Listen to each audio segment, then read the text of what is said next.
اس لیے ہمارے لیے ہم کوشش کریں یاد الہی کو حاصل کریں.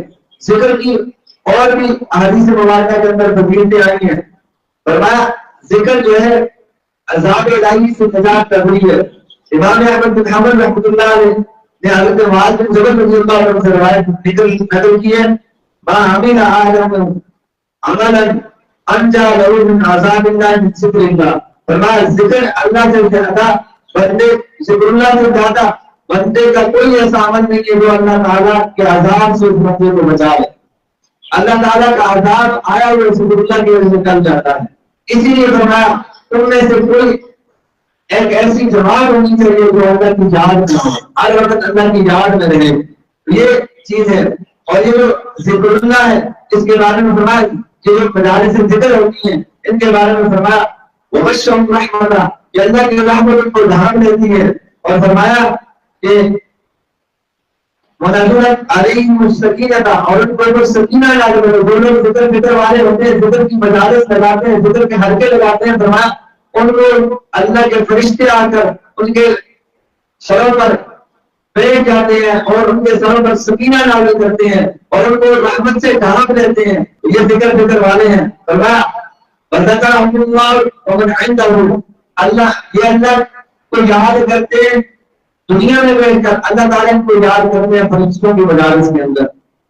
فرشتوں میں بیٹھ کر اللہ تعالیٰ جو ہے کو یاد کرتے ہیں. اسی لیے فرمایا فاذکرونی اذکرکم تم مجھے یاد کرو میں تمہیں یاد کروں گا.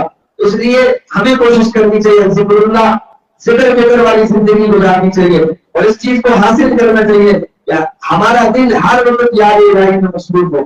ہر وقت آج ہمارے دل و دماغ میں دنیا کے خیالات دنیا کی ٹینشنیں ہوتی ہیں. ہر بندہ کسی نہ کسی سوچ میں ہوتا ہے.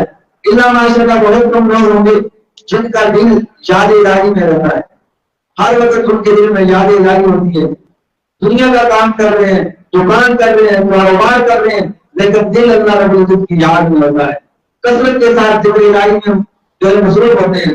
یہ چیز اللہ تعالیٰ کو بہت پسند ہے. اور پھر ذکر کرنے والوں کے لیے اللہ تعالیٰ خصوصی رعایت فرماتے ہیں. فرمایا من شغل ذکری عن مسألتی آتیتہ فوق سواء السائلین. فرمایا جو بندہ ذکر میں مشغول رہتا ہے ہر وقت ذکر کی زندگی گزارتا ہے اللہ تعالیٰ فرماتے ہیں میں اس کو مانگنے والوں سے زیادہ عطا کرتا ہوں. جو اللہ سے مانگتا ہے اس سے زیادہ میں عطا کرتا ہوں. یہ خصوصی رعایت نہیں ہے. اللہ تعالیٰ جن مانگے اس بندے کو عطا کرتے ہیں. تو یہ ذکر کی سب سے بڑی جو ہے نعمت ہے کہ اللہ تعالیٰ اس بندے کے ساتھ خصوصی رعایت کرتے ہیں. جو بندہ ذکر والی زندگی گزارتا ہے اللہ تعالیٰ فرماتے ہیں میں اس کو مانگنے والوں سے زیادہ عطا کرتا ہوں پھر مانگے عطا کرتا ہوں. اور ایک اور جگہ فرمایا کہ تمہیں موت نہ آئے مگر اس حال میں کہ تمہاری زبان اللہ کے ذکر سے تر ہونی چاہیے. ہر وقت انسان کی جو زبان ہے اللہ تعالیٰ کی یاد سے تر ہو. جنت میں انسان چلا جائے گا اس کو کسی چیز کی حسرت نہیں ہوگی لیکن ایک چیز کی حسرت رہے گی. وہ کہے گا جو وقت میں نے غفلت میں گزارا کاش میں ذکر میں گزار دیتا یاد الہی میں گزار دیتا. اب دیکھیں جنت میں انسان چلا جاتا ہے لیکن اس کو یہ حسرت رہے گی دنیا میں کاش اپنی زندگی کو ذکر والی بنا لیتا یاد الہی والی بنا لیتا تو آج میں جو ہے اس حسرت اور اس افسوس میں نہ ہوتا. اور پھر ذکر سے غفلت برتنے کی وجہ سے انسان کو مصیبتیں پریشانیاں عذاب آتے ہیں. فرمایا وما اصابکم من مصیبت فبما کسبت ایدی الناس. یہ جو مصیبتیں پریشانیاں آتی ہیں یہ ہمارے اپنے ہاتھوں کی کمائی ہوتی ہے. ہم یاد الہی سے غافل ہوتے ہیں اللہ تعالیٰ کی یاد سے غافل ہوتے ہیں.